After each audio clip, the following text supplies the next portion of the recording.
এই শালা ওরই বাচ্চা। আরে ভাই তুই এখানে কি করছিস? কিছুই না। আরে তুই জানিস না বাইরে বড় এক মনস্টার ঘুরে বেড়াচ্ছে, মানুষকে শুধু মারছে। কি? হ্যাঁ। আরে এই পাথর কেন নড়াচড়া করছে? কিছু তো আছে এর নিচেই। আরে কিছু নেই রে ভাই। আরে একবার দেখতে তো দে। আরে এটা তো ওই মনস্টারের বাচ্চা। আরে এই মনস্টার এই বাচ্চার জন্য মানুষকে মেরে ফেলছে না তো?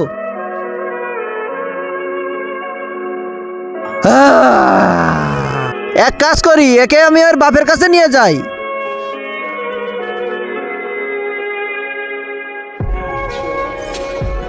আরে ভাই তুই চলে এসেছিস, এর থেকে আমাকে বাঁচিয়ে নে। এই দেখো তোমার বাচ্চা। আমার বাচ্চাকে কে মেরেছে? তার আগে যারা চ্যানেলটিকে সাবস্ক্রাইব করে দিবে তার মা বাবা যেন অনেকদিন বেঁচে থাকে, আর যারা ভিডিওতে লাইক কমেন্ট করবে তাদের মনের আশা যেন পূরণ হয়, কমেন্টে বলে যাও আই লাভ ইউ মা বাবা। আমরা তোমার বাচ্চাকে মারিনি, এ তো ওখানে অজ্ঞান হয়ে পড়েছিল, তাই তোমার কাছে নিয়ে আসলাম। তোমরা দুজন মিথ্যা বলছো, তোমরা আর বেঁচে থাকতে পারবে না। না না না। পার্ট 2 দেখার জন্য কমেন্ট করো।